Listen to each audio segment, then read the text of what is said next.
Nobody. Who can take my place? Nobody. Welcome back to Whole Squad Eats, where we talk about growing businesses, making money, and being the best version of you. I hope you enjoy and subscribe. Let's eat. Welcome back to the show. I'm your host, Phil Risher, and on today's episode, I got a solo episode for you. We actually got 3 questions that we're going to be asking. Real quick, if you haven't submitted a question, I'll put a link down below. You can drop some questions. You can hit me up on LinkedIn. There's a bunch of different ways you can reach out to us. Give us a question. It might be answered on one of our future shows. All right, so let's hop right into the first question. So a lot of times people ask me, well, how do I stand out as a business or an idea? For example, even if you're a local service business or if you're thinking about starting a business, like how do I stand out in the noise? And there was a really good story about this from Robert Kiyosaki, and I've mentioned it in some other podcasts, but basically what he says is he's in a room of MBAs and he asks them like, hey, who can make a better hamburger than McDonald's? And everyone raises their hand. And he says, well, how come McDonald's makes more money than you? And they say, well, and then he says, because they know how to run businesses better. They know business strategy. They know how to do marketing. They know how to build processes. So they naturally are going to make more money. It's not necessarily just about the product. So a lot of times when I hear people thinking about business ideas, they're like, well, that's been done before. That's been done before. So what's a simple way that you can stand out? I'll give you the number one way that you can stand out. And this is what we did as a company when I first started. And that is make it so easy for people to do business with you that they can't say no. So what does this mean? Like calls, texts, emails. No one wants to hear, this is our process, blah, blah, blah, blah, blah. Reach out to this, do this. They just want it to be super simple to do business with you. So for example, when we first started, we didn't even collect payment up front. We waited and then we billed it at the end of the month. It just said, hey, we'll invoice you for work that we've completed and we'll see how this goes. We didn't even have service contracts. We said like, hey, yeah, we'll just go month to month and let's just see how it goes. If we prove our value, then you'll work with us. And obviously you have to be good, but something that can help you stand out is just making it so easy to do business with you that you're extremely reachable. Oh, one other part to this is when it comes to communication. We see so often, you've probably seen it. If you go and you try to get something done with your house and you reach out to 3 people, you're lucky if 1 or 2 people get back to you. Then you go back and forth and you ask a couple questions and then they just drop off. You'll be even luckier if they follow up on your questions because they don't want to go through the hassle of trying to figure this stuff out. So just be super easy to work with. Calls, texts, emails, communication, organization. That's pretty much half the battle. Just showing up on time, looking, clean, organized, presentable. If you do those things, 9 times out of 10 people are going to work with you because it's really, really hard to find, unfortunately. So a very simple way to stand out is be easy to work with.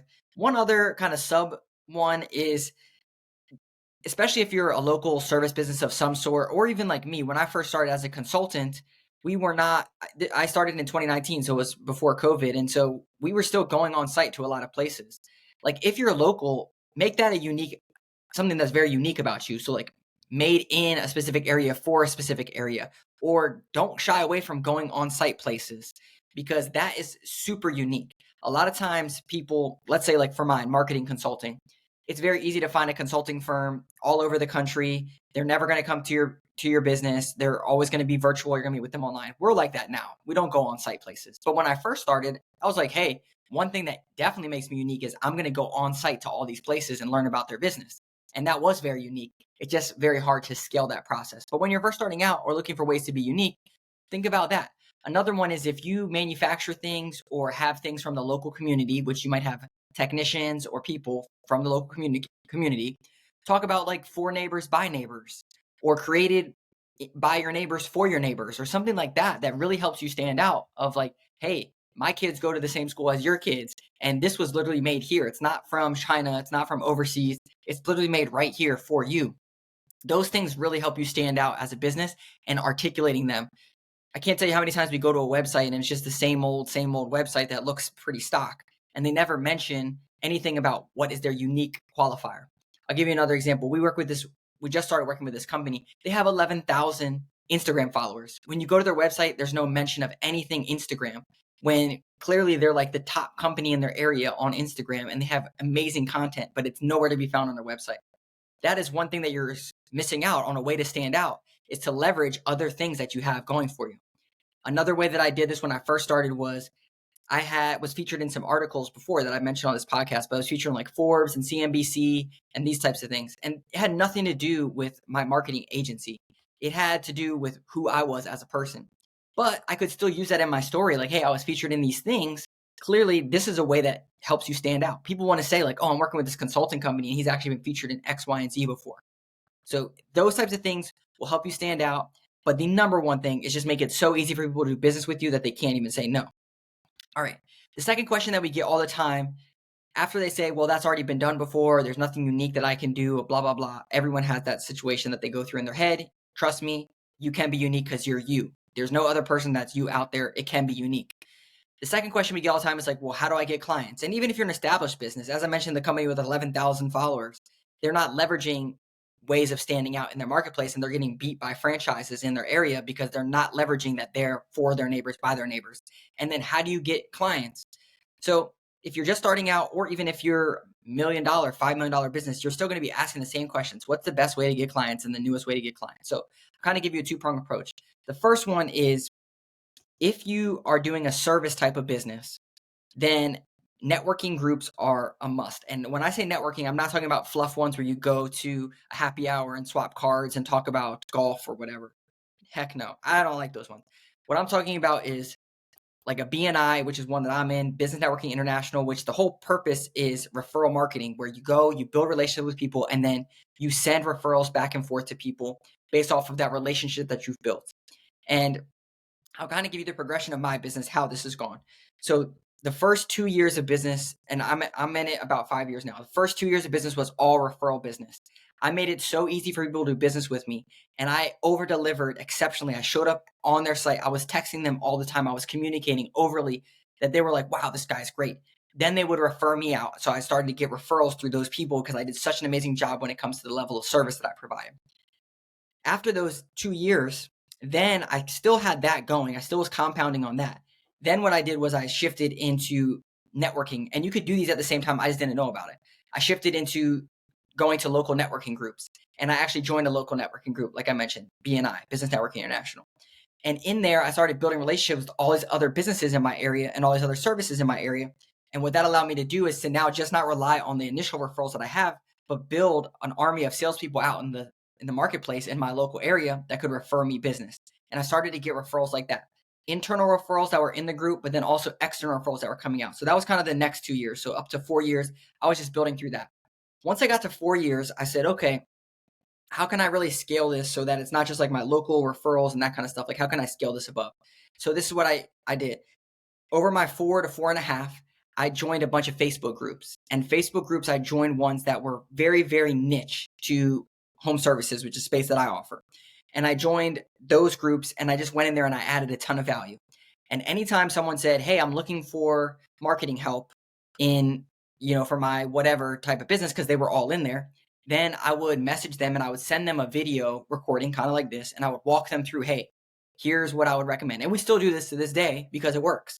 And anytime that they ask, it's like, hey, here you go. So it's where your customers are at. Go to where your customers are at.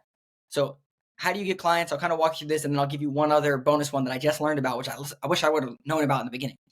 So hit up some referrals, do a great job for those referrals, ask for them to refer you business. Go to some networking groups that are strictly focused on getting referrals. You could do this all at once. Then go to Facebook groups or other groups wherever your customers are at, whether that's LinkedIn groups, Discords, Slack channels, whatever. Go to those places and start communicating and building relationships with these people. Don't be super salesy, add value. Then this is what I wish I would have known when I first started was the power of podcasting. The reason podcasting is so great is because it goes to where your customers are at, but it also gives you a platform of 30 minutes to an hour to talk directly to your customers, where the Facebook groups are good, but you only get, one comment or something in there over and over and over again. When you go on a podcast, you can get in front of your target audience for 30 minutes or an hour, and you can basically tell them, add so much value that they get excited about working with you. So I'll just show you the power of this, how this all happens. So referrals are pretty quick. And that's what's been my business growing up to this point. The Facebook groups has been good. It's where my customers are. But the podcast, last week, actually, what I did was I know podcasting gets customers because you're on there in front of your target audience. So I had someone build me a list of all the top podcasts in my niche, which is home service based. And then I had them create a cold outreach email. So I've reached out cold to these podcasts and said, hey, you should have me on your show. I was on these shows. Here's some of the things we could talk about. 2 or 3 of them reached back out to me and said, yeah, let's have you on. One of the shows that I was on, we kind of hit it off. The guy was really cool. He has 2 different shows. I was on both shows. Then last week, someone literally called me from that show and said, hey, I heard you on this podcast. I want to be a customer of yours. And within 3 hours, they converted into a customer. They signed our contract and they became a customer of ours. So podcasting or getting in front of your target audience is great. Now, how does this make sense for a local service business? Here's how it makes sense. Even if you're a local service business, is wherever your customers are at, you have to get in those places. And this is why we say so much about the Facebook groups. And it's really hard if you're not a local community member to get on these Facebook groups. But what they do have is local community pages. Like, for example, I know where I live, there's like a Montgomery County show where you can actually advertise or be in their Facebook group or on their Facebook page and Facebook email newsletter. If you know all your customers are there, then you should go there. Another way to leverage this is if you are good on video or camera or something like, or on podcasting, find local podcasts, local mini influencers in your area and do stuff with those people, because that's where your target audience is. And I'll give you one other one, especially if you're a local service business. And we haven't really tapped into this yet because I haven't figured out how to really build this out for my company. But it's huge when we do this for local service businesses, is find adjacent B2B partners that can refer you business. If you're an HVAC contractor, find an electrician that doesn't do HVAC work and refer business back and forth. And find a bunch of HVAC contractors. If you're a plumber, same thing. Refer each other back and forth business. And that's a great way to start building that sequence and that cycle of clients coming in. You're not fighting one for clients. You're getting referrals coming in from other business partners. So that's how I would recommend getting clients. That's how we've done it over the years. There's so many other things you can do out there: running ads, cold calls, emails, affiliates. There's a ton of different things. I'm just speaking from my experience of what has worked for us and those kind of 3 or 4 different sections of business that I've uncovered and learned new skills. All right. And then the last question that we have on here is how to make the transition from like electrician to electrical contractor business owner. How do I scale my business and get off the truck or off the ladder or out of the main hub and spoke where you're the main person? You're the electrician, you're the marketing consultant, you're the XYZ fill in the blank. There's a good book on this called The E-Myth 2.0. Michael Gerber. Basically what he says is that there's technicians and then there's business owners. And a lot of times, especially in the trades, people are good electricians. So they start an electrical contractor business when they don't know anything about running a business and they get stuck as the electrician. So one of the very, very big things that comes up a lot is the imposter syndrome of this. And even if you're thinking about starting a business, you have imposter syndrome about business ownership, about marketing consulting, about, do I really know this? Right? I was just on an interview last week with someone, and I was interviewing them for work at our company. And the guy literally told me, he's like, hey, I'm just really nervous about this because I don't have a marketing degree and I don't know if I'm qualified to do this work, when he had 15 years of marketing experience and he had really good results, but he's so nervous about this marketing degree. I said, dude, I own a marketing consulting firm and I don't have a marketing degree. So it doesn't matter about your degree. He has imposter syndrome just based off that degree. So we all have these limiting beliefs about ourselves. If you listen to people like Gary Vee or Alex Hormozi, they all talk about shifting your identity. And Gary Vee even mentions it when he started out with the wine library thing. And he was the wine guy. And then he was a business guy and then a marketing guy and all these different guys. And he has different lenses that he sees himself through. And people try to fit them in their box of their identity. Same thing with Alex Hormozi. He was the gym guy. Then he was the business guy. Then he was the desserts guy or whatever. He has all these different boxes that people try to fill him in. You are you. As we go back to what makes you stand out, you are you, and you have your own story and your own identity. But the big thing that you can fall in the trap is that your identity doesn't fit your dreams. And when your identity doesn't fit where you're going, you get stuck. A good example of this is this book called Atomic Habits. If you haven't read it, I highly recommend it. One of the ways to shift your habits is to shift your identity. And what he says is, if you identify as a healthy person, you will do what a healthy person does. You'll do the actions that a healthy person does. You would say a healthy person doesn't smoke cigarettes.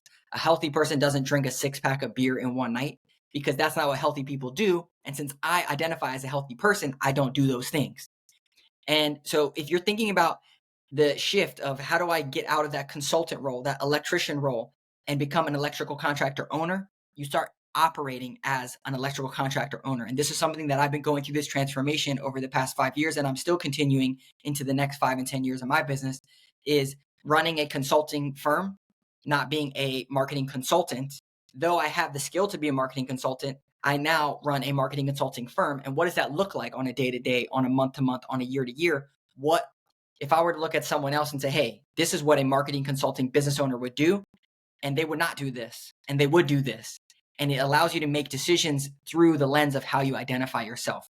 So if you're worried about, I'm not a business owner, or I don't know this, or I don't know that, you got to flip it. You got to start thinking, well, what would a business owner do? What would a business owner read? What would they listen to? And then start doing the actions that lead to the identity that you want to have.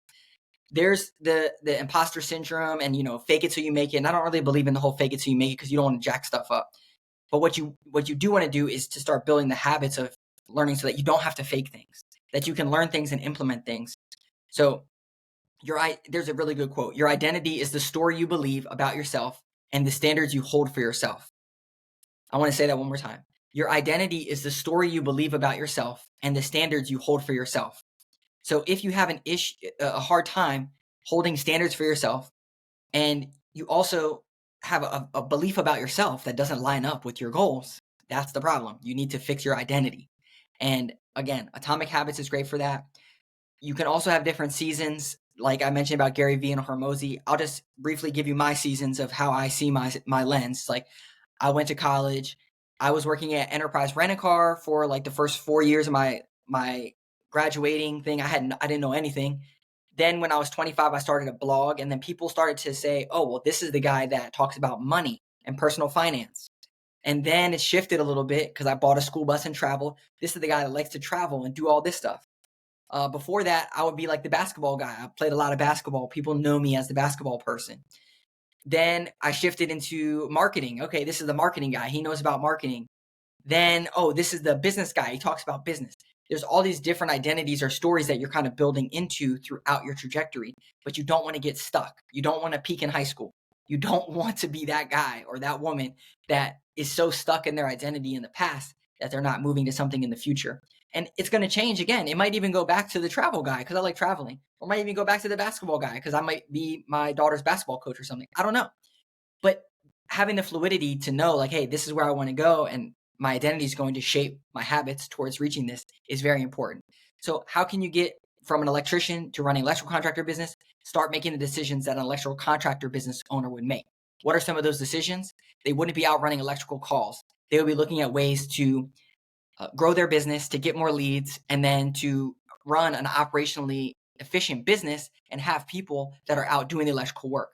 You have to start building into that. It's scary. Yes, I know, but you have to start doing that. So those are the 3 things, simple ways to stand out, how to get new clients, how to make the shift from hub and spoke, man in a van, to actually building a full-on business. This is just my experience of what's helped me over the couple years that I've been doing this. Hopefully it's been helpful for you. Hey, if this podcast has been helpful, please leave us a review on Apple, Spotify, whatever. Share this, hit subscribe. It helps so much just to let us know like, hey, we're doing a good job. It also really helps to get new guests on when we say like, hey, we have X amount of listeners. We have X amount of subscribers. We have X amount of reviews. People are like, oh, okay, I want to come on that show. And so it helps us increase the level of guests that we can get on the show. So that really helps us out a lot. Cool. Thanks. We'll see you in the next episode.